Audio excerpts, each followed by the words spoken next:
Hello friends, இன்றைக்கி வீடியோவில் நம்ம இந்த மாதிரி ஏலைன் குர்த்தி எப்படி தைக்கிறதுன்னு பார்க்க போகிறோங்க. ஏற்கனவே இதோட கட்டிங் வீடியோ அப்லோட் பண்ணியாச்சு. அதே மாதிரி ஃப்ரண்ட் நெக்கும் இந்த மாதிரி கேன்வாஸ் கொடுத்து தைச்சி எடுத்திருக்கோம். இதோட வீடியோவும் ஆல்ரெடி நம்ம சேனலில் அப்லோட் பண்ணியாச்சு. இப்போ நம்ம பேக் நெக் எப்படி ஃபினிஷ் பண்ணுறதுன்னு பார்க்கலாம். பேக் நெக்கை இந்த மாதிரி ரெண்டாக ஃபோல்ட் பண்ணி எடுத்திருக்கோம். நெக் வித் அதாவது கழுத்து அகலம் 3 இன்ச் எடுத்துக்கிறோம். கழுத்து உயரம் அதாவது நெக் லென்த்து 7 இன்ச் எடுத்துக்கிறோம். நெக் லென்த்து 6.5 இன்ச்சு, மேலே 1/2 இன்ச்சு ஷோல்டர் ஜாயின் பண்ணுறதுக்கு. ஸோ மொத்தமாக 7 இன்ச் எடுத்துக்கிறோம். மார்க் பண்ணிட்டு அதே மாதிரி 3 இன்ச்சை கீழேயும் மார்க் பண்ணிவிட்டு ரெண்டையும் ஜாயின் பண்ணி ஒரு பாக்ஸ் போட்டுக்கலாம் அந்த மாதிரி. இப்போ இதில் நம்ம என்ன கழுத்து ஷேப் வேணுமோ கொடுத்துக்கலாம். நான் நார்மல் ரவுண்ட் நெக் தாங்க கொடுக்க போகிறேன்.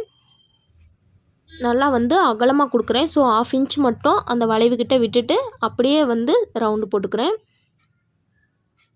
இப்போ இதிலேருந்து 1/4 இன்ச் உள்ளே தள்ளி கட் பண்ணணும். ஏன்னா கழுத்தில் கிராஸ் பீஸ் கொடுத்து தைக்கிறதுக்கு ஒரு 1/4 இன்ச் இல்லாட்டி 1/2 இன்ச் நீங்கள் எந்த மாதிரி தைப்பீங்களோ அதுக்கு தகுந்த மாதிரி விட்டுட்டு அந்த ரவுண்டுலேருந்து 1/4 இன்ச் அதே மாதிரி உள்ளே தள்ளி கட் பண்ணி எடுத்துக்கலாம். இந்த மாதிரி உங்களுக்கு டைரெக்டாக கட் பண்ண வரல அப்படின்னா 1/4 இன்ச் தள்ளி இதே மாதிரி இன்னொரு தடவை மார்க் பண்ணிவிட்டு கூட கட் பண்ணி எடுத்துக்கலாம். அவ்வளோதான் பாருங்கள், பேக் நெக் கட் பண்ணியாச்சு. அழகாக ரவுண்ட் நெக் கொடுத்துருக்கோம் பாருங்கள். இப்போ இதில் நம்ம கிராஸ் பீஸ் கொடுத்து தச்சு உள்நோக்கி திருப்ப போகிறோம். இந்த மாதிரி எக்ஸ்ட்ரா பீஸில் 2 இன்ச் போல் கிராஸ் பீஸ் கட் பண்ணி எடுத்துக்கலாம். துணியை இந்த மாதிரி கிராஸாக போட்டு கட் பண்ணிக்கோங்க. ரவுண்ட் நெக் எப்போவுமே தைக்கிறப்ப இந்த மாதிரி கிராஸில் தான் துணி போட்டு கட் பண்ணணும். ஒரு சைடுங்கிறதுனால நான் 2 பீஸ் மட்டும் கிராஸ் பீஸு 2 இன்ச் அகலத்தில் கட் பண்ணி எடுத்துக்கிறேன். நீங்கள் 2.5 இன்ச் அளவு கூட நல்லா அகலமான கிளாத்தாக எடுத்து தைச்சிக்கோங்க. அப்போ உங்களுக்கு ஃபஸ்ட் டைம் தைக்கிறவங்களுக்கு ஈஸியாக இருக்கும். இப்போ இந்த 2 கிராஸ் பீஸையும் ஜாயின் பண்ணிக்கலாம். இந்த மாதிரி கிராஸாக வச்சு ஜாயின் பண்ணிட்டோம் அப்படின்னா இந்த மாதிரி ஸ்ட்ரெயிட் ஆயிரும். கிராஸ் பீஸை ஜாயின் பண்ணி எடுத்துக்கலாம். இந்த மாதிரி ஜாயின் பண்ணிவிட்டு எக்ஸ்ட்ரா இருக்க கிளாத் எல்லாத்தையும் கட் பண்ணி எடுத்துக்கலாம்.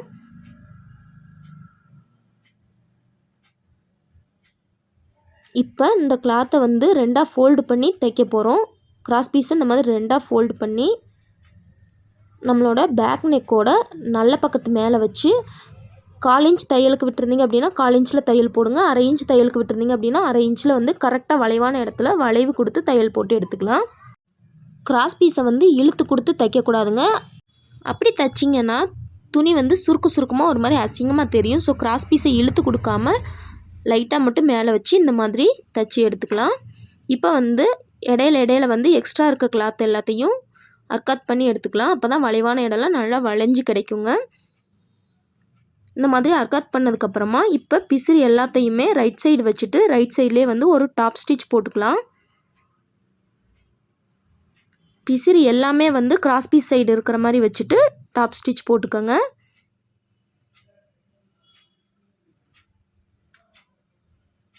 இந்த மாதிரி டாப் ஸ்டிச் போட்டதுக்கப்புறமா இந்த கிராஸ் பீஸை உள்நோக்கி திருப்பி எட்ஜ்லேயே ஒரு தையல் போட்டு எடுத்துக்கலாம்.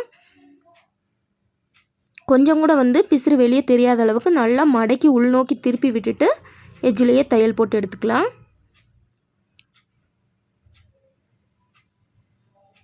போட்டாச்சு. இப்போ இது மேலேயே ஒரு 1/4 இன்ச் டிஸ்டன்ஸ் விட்டு இன்னொரு தையல் போட்டுக்கலாம். நம்ம தைக்கிற கைட்லேயே ஒரு கைடு அளவு டிஸ்டன்ஸ் விட்டு தைச்சோம் அப்படின்னா கரெக்டாக இருக்குங்க. இந்த மாதிரி தைச்சி எடுத்தாச்சு. அவ்வளோதான் பேக் நெக் ஃபினிஷ் ஆயிருச்சு. இப்போ பாருங்கள், ஃப்ரண்ட் நெக் ஏற்கனவே தைச்சி எடுத்து வச்சுருக்கோம். ஃப்ரண்ட் நெக்கோட நல்ல பக்கத்து மேலே பேக் சைடோட நல்ல பக்கம் மேலே இருக்க மாதிரி வச்சுட்டு 2 ஷோல்டரையும் ஜாயின் பண்ணிக்க போகிறோங்க. கரெக்டாக ஒரே மாதிரி எடுத்து விட்டுட்டு கரெக்டாக 1/2 இன்ச்சில் தையல் போட்டுக்கலாம். கழுத்து பக்கத்துலேருந்து தைக்கிறதுக்கு ஸ்டார்ட் பண்ணுங்கள். ஆம்ஹோல் சைட்லேருந்து ஸ்டார்ட் பண்ண வேணாம். இந்த மாதிரி கழுத்து பக்கம் 2ஐயும் ஒரே மாதிரி எடுத்து விட்டுட்டு கரெக்டாக 1/2 இன்ச்சில் தையல் போட்டுக்கலாம். பேக் ஸ்டிச் கொடுத்து ஸ்டார்ட் பண்ணிவிட்டு ஸ்ட்ரெயிட்டாக ஒரு தையல் போட்டுட்டு நூலை கட் பண்ணாமல் அப்படியே திருப்பி இன்னொரு தையல் போட போகிறோம். இங்கே ஸ்டார்ட் பண்ணுறப்ப பேக் ஸ்டிச் கொடுத்துக்கலாம். இப்போ ஸ்ட்ரெயிட்டாக கழுத்து வரைக்கும் தையல் போட்டுட்டு எக்ஸ்ட்ரா இருக்க நூலை கட் பண்ணி எடுத்துக்கலாம். இந்த மாதிரி தைச்சிங்க அப்படின்னா கழுத்து தையல் விடாமல் நல்லா ஸ்ட்ராங்காக இருக்குங்க. பாருங்கள், தைச்சாச்சு. இதே மாதிரியே இன்னொரு பக்கமும் ஷோல்டர் 2ஐயும் ஜாயின் பண்ணி எடுத்துக்கலாம். இதே மெத்தடில் பாருங்கள், இதே மாதிரியே இன்னொரு பக்கம் ஷோல்டரையும் ஜாயின் பண்ணியாச்சு. 2 பக்கமும் ஷோல்டர் ஜாயின் பண்ணியாச்சு. இப்போ வந்து ஸ்லீவை ஜாயின் பண்ணிக்கலாங்க. ஸ்லீவுக்கு இந்த மாதிரி சின்னதாக பஃப் கொடுத்து தைச்சிருக்கேங்க. இதோட வீடியோ டீட்டெயில்டாக அடுத்த வீடியோவில் அப்லோட் பண்ணுறேன். இப்போது தச்சு வச்சுருக்க ஸ்லீவை வந்து இதோட அட்டாச் பண்ணிக்கலாம். ஷோல்டரோட நல்ல பக்கத்து மேலே ஸ்லீவோட நல்ல பக்கம் இருக்க மாதிரி கரெக்டாக வச்சுட்டு தைக்க ஸ்டார்ட் பண்ணிக்கலாம். ஷோல்டர் ஜாயிண்ட் இருக்கும் பார்த்திங்களா, அது மேலே நம்ம ஸ்லீவோட சென்டர் அர்க்காத் பண்ணி வச்சுருப்போம். அது கரெக்டாக இருக்க மாதிரி வச்சுட்டு தைக்க ஆரம்பிச்சிடலாம். இந்த மாதிரி கரெக்டாக வச்சுட்டு ஃபஸ்ட்டு சென்டர்லேருந்தே தைக்க ஸ்டார்ட் பண்ணிக்கலாம். அந்த பஃப் கொடுத்துருக்கிறத அந்த ஃப்ளீட்ஸ் எல்லாம் கரெக்டாக எடுத்து விட்டு அதே மாதிரியே தைக்கணுங்க. கரெக்டாக 1/2 இன்ச் தையலுக்கு விட்டுருந்தா 1/2 இன்ச்சில் தையல் போட்டு எடுத்துக்கோங்க. முதல்ல மேலேருந்து கீழ் நோக்கி ஜாயின் பண்ணிக்கலாம். இந்த மாதிரி ஜாயின் பண்ணதுக்கப்புறமா நூலை கட் பண்ணாமல் அப்படியே வந்து மறுபடியும் மேல் நோக்கி தைச்சிட்டு வந்துக்கலாம்.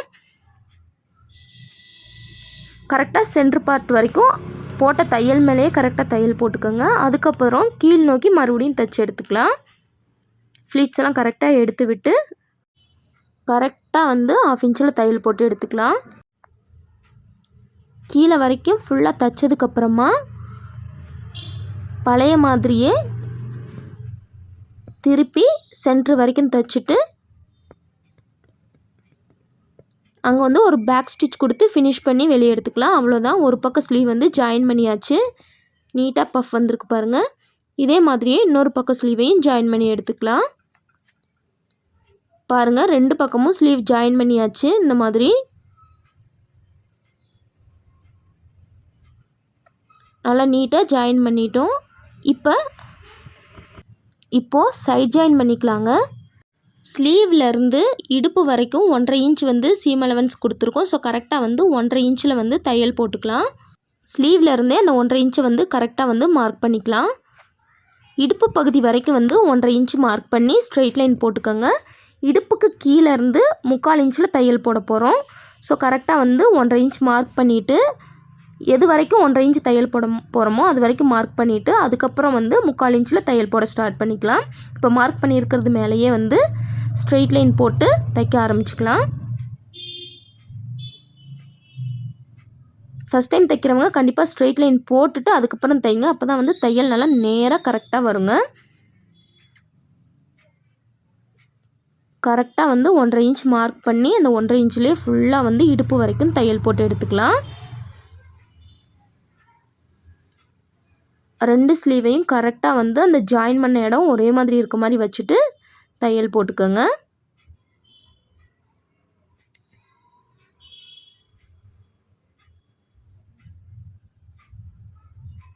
பாருங்கள், இடுப்பு வரைக்கும் 1/2 இன்ச்சில் தையல் போட்டு அதுக்கப்புறம் போக போக 3/4 இன்ச்சில் தையல் போட்டுக்கிறோம்.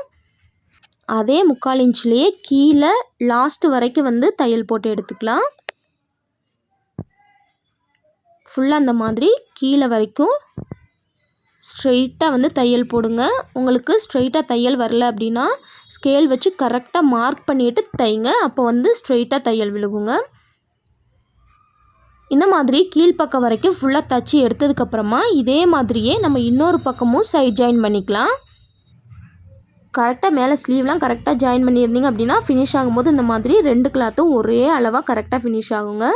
அவ்வளோதான், ஜாயின் பண்ணியாச்சு. இதே மாதிரி இன்னொரு பக்கமும் நம்ம ஜாயின் பண்ணி எடுத்தாச்சு. இப்போ கீழே வந்து 1 இன்ச் வந்து ஃபோல்ட் பண்ணுறதுக்கு விட்டுருக்கோம். ஸோ கரெக்டாக 1 இன்ச்சுக்கு ஃபஸ்ட்டு 1/2 இன்ச் மடிச்சுட்டு திருப்பி ஒரு 1/2 இன்ச்சில் மடிச்சுட்டு சுற்றி வந்து தையல் போட்டு எடுத்துக்கலாம். இந்த மாதிரி 2ஆக ஃபோல்டு பண்ணி நம்ம எப்போவும் சேலைக்கு ஓரடிப்போம் பாருங்கள், அதே மெத்தடில் வந்து மடித்து தைச்சிக்க போகிறோம். ஏலைனுக்கு வந்து லைட்டாக அந்த வளைவு கொடுத்து கட் பண்ணியிருப்போம். ஸோ ஃபஸ்ட் டைம் தைக்கிறீங்க அப்படின்னா முதல்ல ஒரு தடவை ஃபோல்டு பண்ணி 1/2 இன்ச்சில் தையல் போட்டுட்டு மறுபடியும் இன்னொரு தடவை ஃபோல்டு பண்ணி தையல் போடுங்க. அப்போ வந்து கரெக்டாக வரும். ஃபஸ்ட் டைம் தைக்கிறவங்க இந்த மாதிரி 2ஆக ஃபோல்டு பண்ணி தைச்சிங்க அப்படின்னா சுருக்கமாக வந்து தையல் நீட்டாக வராதுங்க. ஸோ ஃபஸ்ட் டைம் தைக்கிறவங்க நான் சொன்ன மாதிரி ஃபஸ்ட்டு ஒரு தையல் போட்டுட்டு அதுக்கப்புறம் மறுபடியும் ஒரு தடவை ஃபோல்டு பண்ணி இன்னொரு தையல் போட்டுக்கோங்க. அப்போ நீட்டாக ஃபினிஷாக இருக்குங்க. இதே மாதிரியே பாட்டம் ஃபுல்லாக வந்து இந்த மாதிரி ஃபோல்ட் பண்ணி தையல் போட்டு எடுத்துக்கலாம்.